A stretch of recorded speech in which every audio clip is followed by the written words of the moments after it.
From a forced blind date with a much older man to an unexpected encounter with the enigmatic Dr. Blaine, Zoey's life had taken a dramatic turn.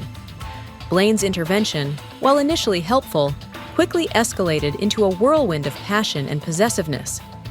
Now, trapped in his world, Zoey grapples with conflicting emotions. Can she resist the intoxicating pull of forbidden desire? Will she be able to escape his clutches and reclaim her independence? Or will she succumb to the allure of this dangerous game, forever entwined in his enigmatic web? Zoey was staring blankly at the computer. It was as if nothing had happened between them. The warmth of their night together was like a pleasant dream that Zoey didn't want to wake up from. But the cold reality was that with each day that passed with no word from Blaine, it seemed more and more likely Zoey wouldn't hear from him again.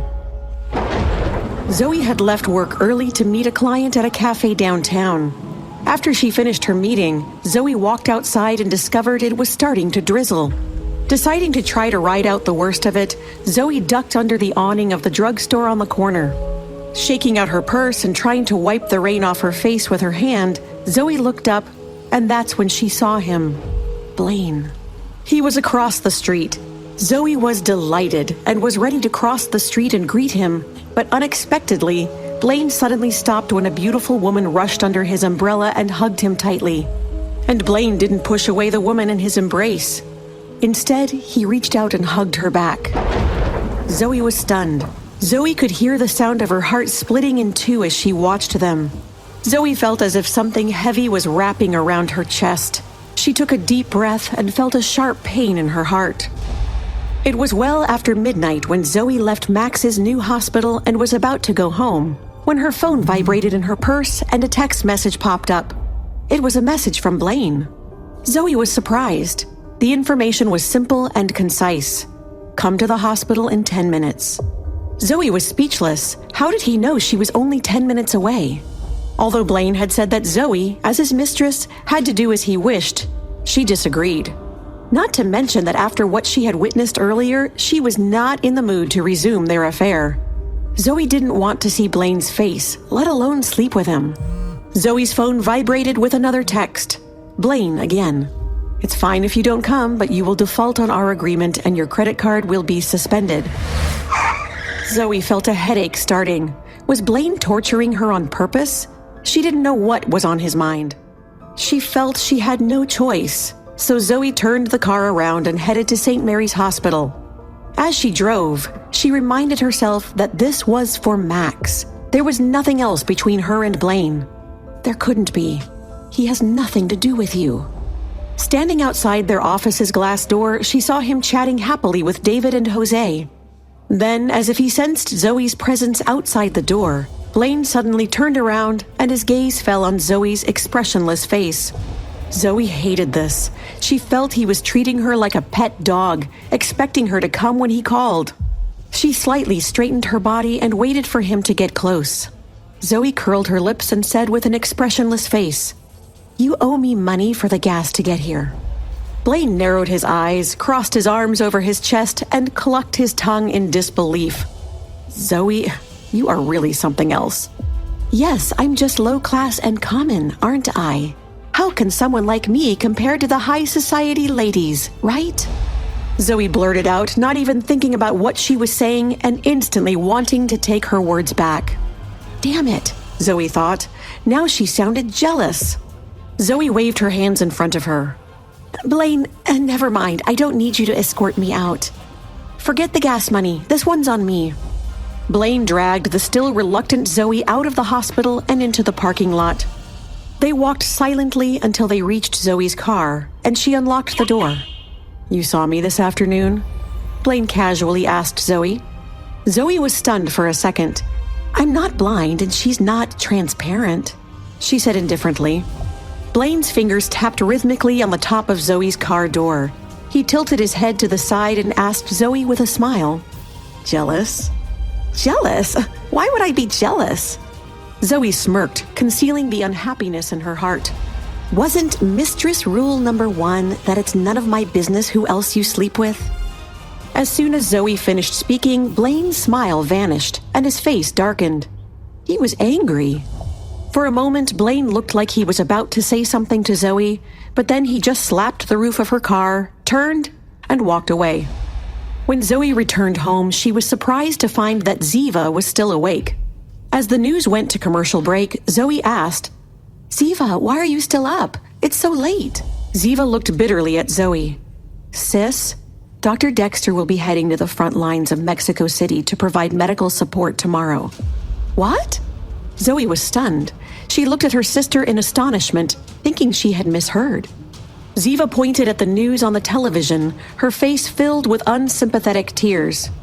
"It's this crappy place. St. Mary's Hospital has a sister hospital in Mexico City, and they've requested urgent assistance. Because of the falling debris, many of the injured have head injuries. The hospital there particularly requested brain surgeons and others familiar with various head traumas, and Dr. Dexter volunteered.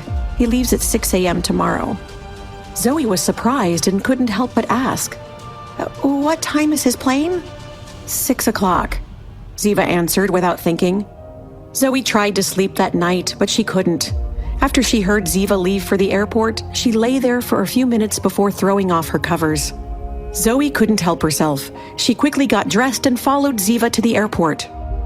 From her hiding place, Zoey nervously watched where Blaine stood with a circle of friends. He was about to board the plane and everyone was saying their final goodbyes. She watched as Sophia threw herself into Blaine's arms and refused to come out despite everyone's eyes on her. Blaine scanned the terminal again. Seeing the other passengers boarding the plane, he swung his backpack over his shoulder and headed to the gate's security checkpoint. When Zoey saw Blaine's tall, straight figure disappear into the crowd of passengers, she couldn't stop the heavy disappointment she felt. He was leaving, and she hadn't even had the chance to say goodbye. After hearing the call for final boarding, Zoey prepared to leave. Suddenly, she felt a tight grip on her waist as Blaine pulled her into his embrace again. Blaine bent his head, his face close to hers, and ordered her in a low voice, "Kiss me, Zoey." When Blaine asked Zoey to kiss him goodbye, she immediately blushed in embarrassment. They were standing in the middle of a busy airport terminal. She didn't dare. Did she? She could feel Blaine's hand tightening on her waist as he stared at her with his expectant eyes. It's time for you to board the plane," Zoey reminded him. She was so nervous she was stuttering. Blaine ignored her. Instead, he patiently waited for Zoey to kiss him. She had never seen Blaine display this much patience before. She could clearly hear the rapid and rhythmic sound of his heart pounding against her own. Zoey closed her eyes and took a deep breath. Then she rose on her tiptoes and moved her face towards Blaine. Then she kissed him with a kiss as soft and light as a butterfly's. It had been a very, very long time since Zoey had been the one to kiss him. A dazzling smile appeared on Blaine's usually indifferent face. He teasingly curled the corner of his lips and scolded her. Stingy. Zoey's face had already turned completely red. She reached out to push him away, but Blaine didn't give her the chance. He held her tightly in his arms and whispered, "Stay another moment. I'm about to board the plane." When Zoey heard this, she obediently let him hug her, no longer trying to pull away. Feeling the warmth of Blaine's arms, Zoey suddenly felt sentimental. She couldn't deny that she was going to miss him and that the thought of not seeing him for so many days made her sad. Without even making a conscious decision, Zoey hugged Blaine back tightly. She heard him say in her ear, "Take good care of yourself while I'm gone. Use my card if you need to. There's no limit, so take whatever you need." Listening to him, Zoey was visibly moved. She quietly withdrew from Blaine's arms and shook her head. "I'm fine, but thank you, I will." Zoey was telling the truth. Of course, when it came to Max's medical expenses, sometimes Zoey really needed money. But at the moment, she was okay. She had used Blaine's card, but had carefully recorded the amount so she could pay him back someday. Blaine was happy to hear Zoey say this. Good girl. He reached out his hand and, with his thumb, gently stroked Zoey's cheek. "I should go." All the passengers were on the plane and it was time for him to board. "Yes." Zoey nodded, feeling disappointed their time together had been so fleeting. Her chest felt stuffy, and she suddenly felt unwell. Zoey took a deep breath as she watched his tall figure disappear through the plane's entrance. Her nose burned, and she felt her eyes grow wet. She really couldn't bear to part with him. Zoey didn't leave the airport until she saw Blaine's plane pull out and taxi away. As she walked out of the terminal, she realized the weather was now warmer. But Zoey felt herself shiver, as if her whole body had turned colder once Blaine left. She didn't hear from Blaine for the rest of the day, not even a quick message telling her he had arrived. Zoey had tried to call him, but his phone went straight to voicemail. He probably didn't have service, which would be normal in a disaster zone. After spending the evening with Max, Zoey left the hospital and went home. As soon as she entered the house, she turned on the TV and switched to a cable news channel. They were still reporting around the clock about the tragedy in Mexico. Zoey involuntarily shuddered as she listened. At 2 o'clock this afternoon, an aftershock with a magnitude of 4.9 occurred in Mexico City. This is the fifth aftershock of magnitude 4 or more since the original quake. The number of missing people increased by 121. Volunteer rescue workers and medical personnel are pouring into the city, doing their utmost to rescue and treat the injured. Zoey felt a little dizzy while watching the reports. Each image shown seemed more disturbing than the last. All the news was gloomy, and other than making her mood worse, watching the news coverage wasn't helping her feel any better. Annoyed, she stood up and turned off the television. She went to her bedroom and then took a shower. She stood under the hot spray for a long time, allowing the warm water to wash over her. Zoey hoped that the water would also wash away the heaviness in her heart, but she couldn't shake her worries no matter how hard she tried. Hoping some sleep would make her feel better, Zoey crawled into bed. But even though she'd barely slept the night before, Zoey found herself tossing and turning, unable to fall asleep. She checked her phone, but there were no new messages or texts. Fearing she might miss a call if she fell asleep, Zoey tucked the phone under her pillow and dejectedly closed her eyes to try to get some sleep. Zoey's mind, however, couldn't rest. It was too filled with thoughts of Blaine. What was he doing? Had he safely arrived in Mexico City? Had they gone straight to work, or was he able to rest first? Did he have a safe place to sleep? Did they have enough food and warm clothing? The questions just kept coming and wouldn't stop. Zoey sat up in frustration and rubbed her head with her hands. "I'm going crazy," she said out loud before flopping back onto the bed and covering her head with the blanket, as if that might block out her anxious thoughts.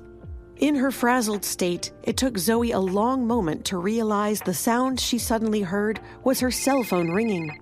Was she dreaming? No, it was definitely ringing, but by the time she found it, the ringing had stopped.